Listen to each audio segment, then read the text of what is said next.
बिस्मिल्लाहिर्रहमानिर्रहीम, अस्सलाम वालेकुम। आज इजराइल और भारत के लिए बहुत बहुत बुरा दिन है। इतना बुरा दिन है कि आप अंदाजा नहीं कर सकते। आप सोचेंगे कि इजराइल के लिए तो चले समझ आती है, जंग लड़ी जा रही है, भारत के लिए क्यों? दो चीजें हुई हैं जिसने कमर तोड़ कर रख दी है, इजराइल की और भारत की भी। सबसे पहले समझिए, ये आपकी स्क्रीन पर जो ड्रोन आ रहा है, ये असल में हर्मेस 900 ड्रोन्स हैं। ये इंडिया की अडानी डिफेंस और एरोस्पेस ये जो काम करते हैं, और इसराइल की एल्बिट सिस्टम। असल में इन्होंने हैदराबाद के अंदर मिलकर एक फैक्ट्री लगाई और वहां से ये ड्रोन्स तैयार हो रहे हैं। अब ये होता क्या है, ये मीडियम लॉन्ग रेंज के जो ड्रोन्स हैं, ये बड़े ही खतरनाक ड्रोन्स हैं। आप उसका अंदाजा नहीं कर सकते कि इसराइल की मिलिट्री इसको कब से यूज कर रही थी। सीन कुछ ये बना कि इंडिया ने बड़े प्राउडली ड्रोन्स पहुंचाए इसराइल को। इसराइल ने कहा मुझे हंगामी बेसिस पर ड्रोन्स चाहिए, और ये ड्रोन्स पहुंचाए गए। अब आप ये सोचें कि इन ड्रोन्स के साथ किया क्या है। इजराइल के इन ड्रोन्स को हिजबुल्लाह ने टुकड़े टुकड़े कर दिया है, और हालत ये है कि कोई एक टुकड़ा वहां से उठाया जा रहा है, कोई वहां से उठाया जा रहा है। और इंडिया के भेजे हुए इन ड्रोन्स को, जो उन्होंने कहा था कि आपने गजा के ऊपर इस्तेमाल करने हैं, उनको हिजबुल्लाह ने मार गिराया। अब ये सबसे बड़ा झटका उनको लगा है जो वहां पर बैठकर काम कर रहे थे, यानी इंडिया ने तोहफा भेजा कि आप मारे। अब जानते हैं कि हुआ ये है, पिछले काफी अरसे से जहां ये ड्रोन्स बन रहे हैं, वहां पर फैक्ट्रीज और कई जगह पर हमले हो रहे हैं। इसराइल ने इंडिया के साथ मिलकर हैदराबाद में फैक्ट्री खोली, वहां से ड्रोन्स बनकर आ रहे हैं। अब इन ड्रोन्स को मारा जा रहा है और गिराया जा रहा है। खाली ये मामला यहां पर नहीं रुका कि इंडिया में वहां पर क्या क्वालिटी क्या चीज नहीं, उसका तोड़ इनके पास है, हिजबुल्लाह के पास, और उन्होंने इनके ड्रोन्स मार गिराए लिबनान से। अब ये मामला यहां पर रुक जाता तो चले समझ आती। अब जो सूरत हाल पैदा हुई है, ये जरा मनाजिर देखिए। आप सोच सकते हैं कि इजराइल की इस पूरी मिलिट्री बेस को, पूरी की पूरी मिलिट्री बेस को आज हिजबुल्लाह ने उड़ा दिया है, और इतनी बुरी तरह उड़ाया है, इतनी बुरी तरह उड़ाया है कि एक ईंट सलामत नहीं रही। और उड़ाकर उन्होंने इनका सारे का सारा इंफ्रास्ट्रक्चर, इनकी मिलिट्री बेस का, और ये इंतहाई अहम बेस थी, सारे का सारा इंफ्रास्ट्रक्चर तबाह कर दिया। पूरी की पूरी बेस वहां पर उड़ा दी, कोई चीज सलामत नहीं रही। और जानते इजराइल ने क्या कहा? हाँ जी, वो बेस तो उड़ा दी है हिजबुल्लाह ने, हाँ जी वो ड्रोन भी उड़ा दिया है, हाँ जी वो हमारी आयरन डोम को भी उड़ा दिया है, लेकिन हम बता देना चाहते हैं कि जी वो हमारा कोई बंदा नहीं मरा।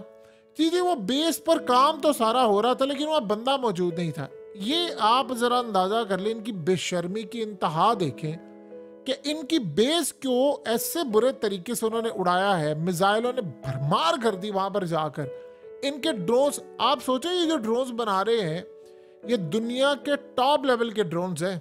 यानी आप उसका अंदाजा भी नहीं लगा सकते कि इस वक्त इजराइल को कितने ड्रोन्स की जरूरत थी।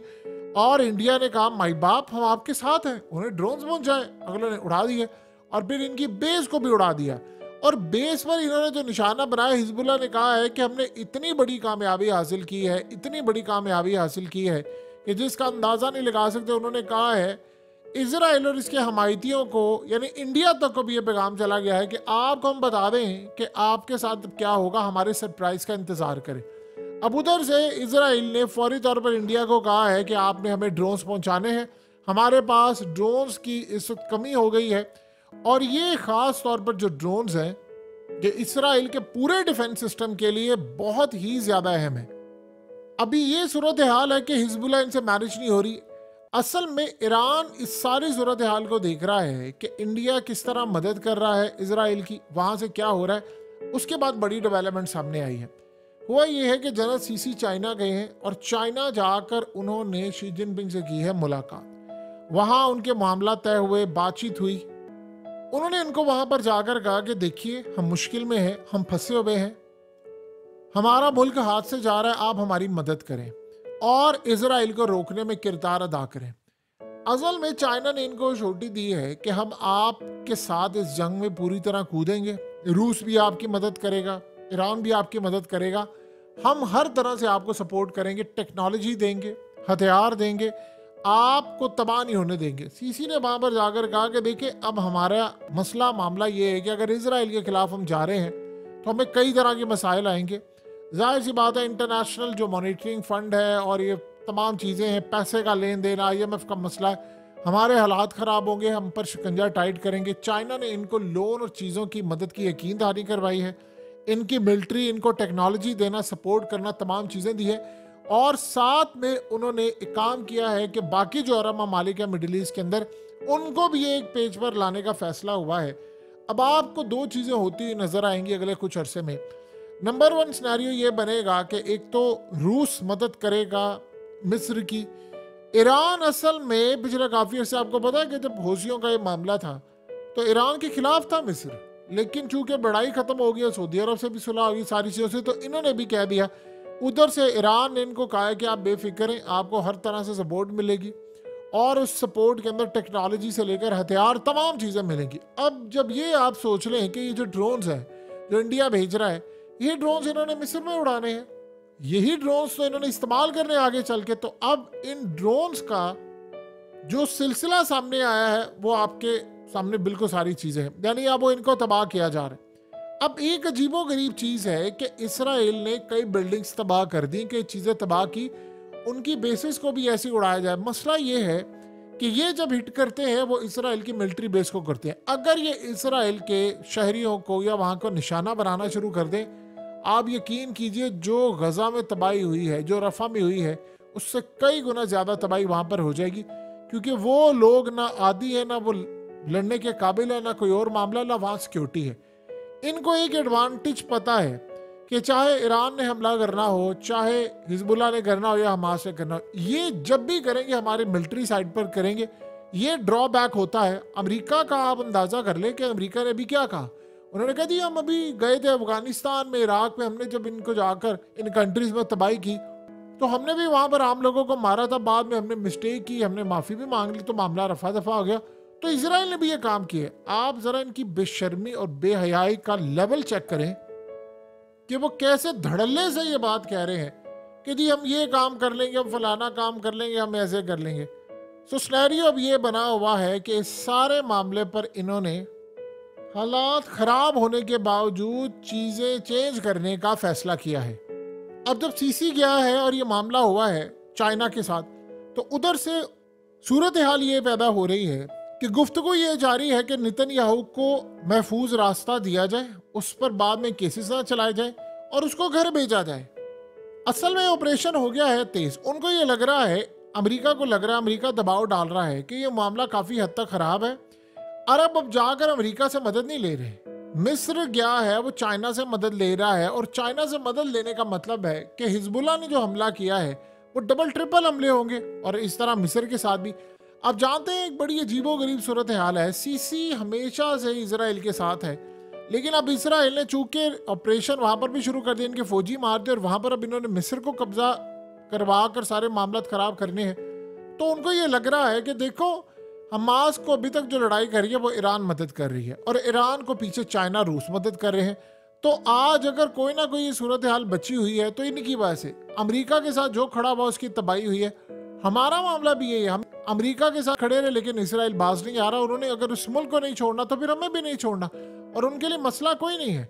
इसीलिए अब अमेरिका को लग रहा है कि चाइना अब पूरी तरह इसराइल वाले मामले में कूद पड़ा है।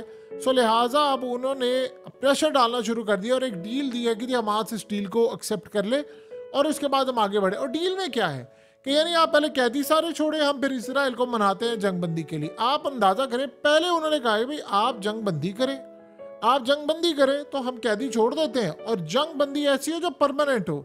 ये नहीं कि आपके कैदी गए, देखिए एक दफा कैदी चले गए तो फिर तो वो सारे बिल्डिंग्स उड़ा देंगे, फिर तो वो ऑलरेडी उन्होंने तबाह कर दिया। वैसे उनको अपने कैदियों की कोई परवाह नहीं है, लेकिन बाद में सारी सूरत हाल फिर खराब हो जाएगी। आप एक चीज गौर से देखिए, बड़ी अजीब चीज है कि जैसे ही इब्राहिम रईसी का इंतकाल हुआ है, वो बेचारे मारे गए हैं, उसके बाद से आपने गौर किया है कि बड़े ही तेज, बहुत ही ज्यादा तेज हमले हो चुके हैं। उधर से हिजबुल्लाह ने शदीद हमले शुरू कर दिए हैं, हमास की जानिब से भी हमले हो रहे हैं, और फिर हमले आप देखिए हौसियों की जानिब से भी हो रहे हैं।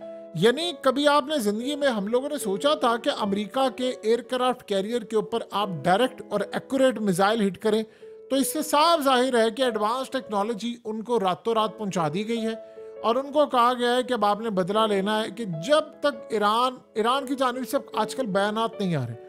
अब जाहिर सी बात है, सबको पता है कि ईरान के प्रेसिडेंट के साथ जो हुआ है वो अभी तक उस सदमे से बाहर नहीं निकले। काफ़ी हद तक चीज़ें ख़राब हैं। पॉलिसी क्या जारी रहेंगी, क्या मामला होगा, ये तो आने वाला वक्त बताएगा।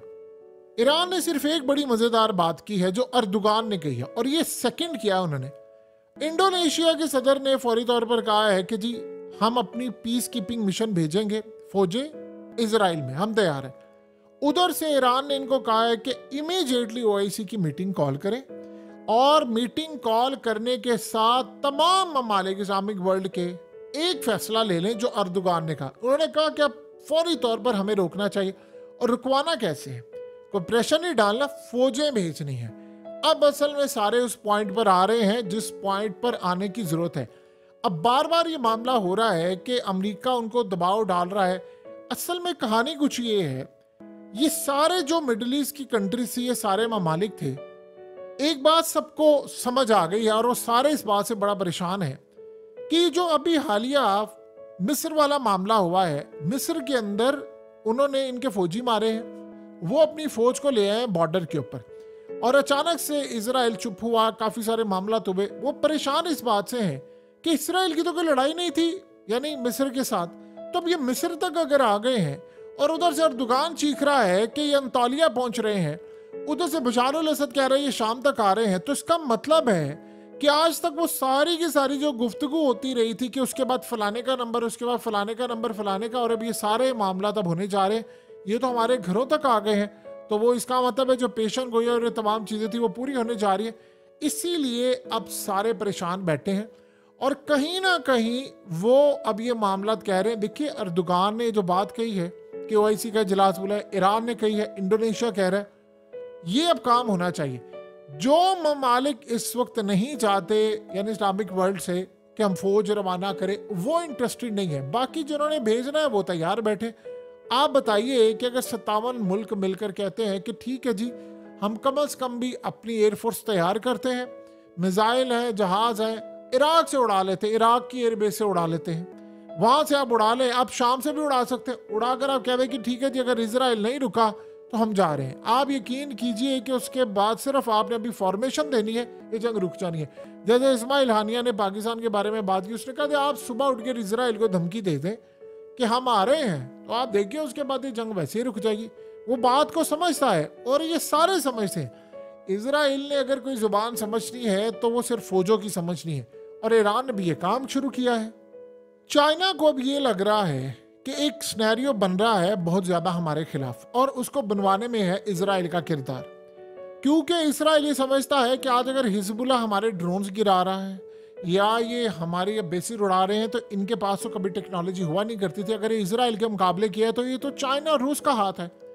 अमेरिका को उसने कहा है कि एशिया के अंदर एक नेटो फोर्स कायम करो, और एशिया में वो जो नेटो फोर्स होगी उसको टैकल करवाना है चाइना को काउंटर करने के लिए। उसमें वो कह रहे हैं कि जी इंडिया को शामिल करें। अब आप ये सोचें कि इजराइल ने अमेरिका को कहा है, अमेरिका बेतहादी ढूंढ रहा है। देखिए, एशिया में अगर आप देखें तो साउथ चाइना सी के अंदर और काफ़ी सारी जगहों पर आपको अंदाज़ा हो जाएगा कि मामलात हैं। अब एशिया के अंदर वो चाह रहे हैं कि बहुत सारी जो फौजें हैं वो हम ममालिक को ऑनबोर्ड ले लें, और फिर इनको कहें कि आपके लिए मसाइल है। देखिए, चाइना ने अभी हालिया लगाकर अपने जो जेट्स हैं वो इंडिया के बॉर्डर पर डिप्लॉय कर दिए। इंडिया को वो ये कहना चाह रहे हैं कि देखो, हम अगर एशिया की फोर्स लेकर आते हैं, लड़ाई होगी तो तुम्हें भी फ़ायदा होगा, और तुम्हें जब फ़ायदा होगा तो जाहिर सी बात है फिर तुम्हारा मुल्क भी कल को बचेगा, तुम्हारे लिए भी बेनिफिट है। क्योंकि जो नेटो की वो फोर्सेस हैं जो यूरोपियन कंट्रीज़ वाली हैं ज़्यादातर, जिसमें वैसे तो काफ़ी सारी कंट्रीज़ हैं लेकिन यूरोपियन चूँकि ज़्यादा हैं, तो वो ये कह रहे हैं कि इससे बेहतर है कि एशिया की एक नेटो फोर्स कायम कर ली जाए जो चाइना को टैकल करे। चाइना असल में चाह ये रहा है कि ओआईसी जो मुस्लिम कंट्रीज है, इस्लामिक वर्ल्ड है, वो सारे अपना एक लाए अमल तय कर लें। रूस भी ये चाह रहा है। उस लाए अमल को तय करने के साथ साथ ये अपना एक ब्लॉक बनाए जो जाकर इजराइल के मामलात के खिलाफ खड़ा हो। अगर ये सारे इजराइल के खिलाफ खड़े हो जाते हैं तो आने वाले वक्त में वो जो तूफान है वो इन तक नहीं पहुंचेगा। लेकिन अगर यूं ही चलता रहा कि अमेरिका का प्रेशर है, फलाना मुल्क नहीं मान रहा, अमेरिका ने आंख दिखा ली, इजराइल ने आंख दिखा ली, फलाने ने कर लिया, तो अगर ये मामला चलता रहा तो फिर इनके हाथ से गेम निकल जाएगी।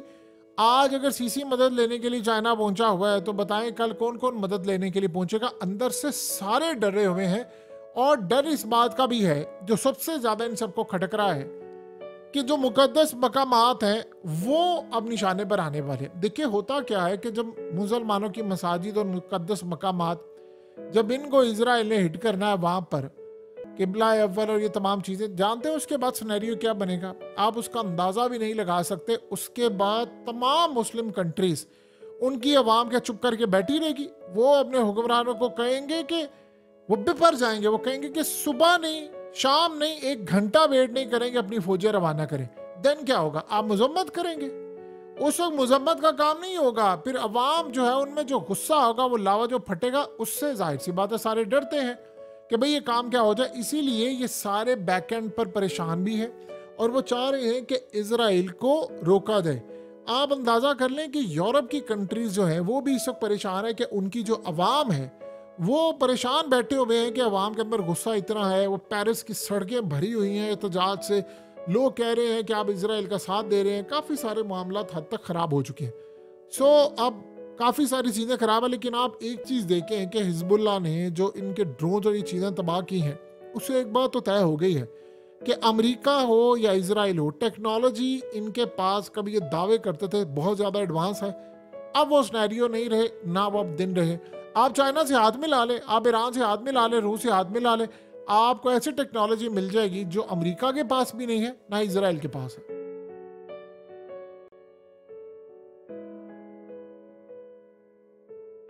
हकीकत टीवी को सब्सक्राइब करना मत भूलें, वीडियो को लाइक करें, शेयर करें और कमेंट सेक्शन में अपनी राय का इजहार ज़रूर करें।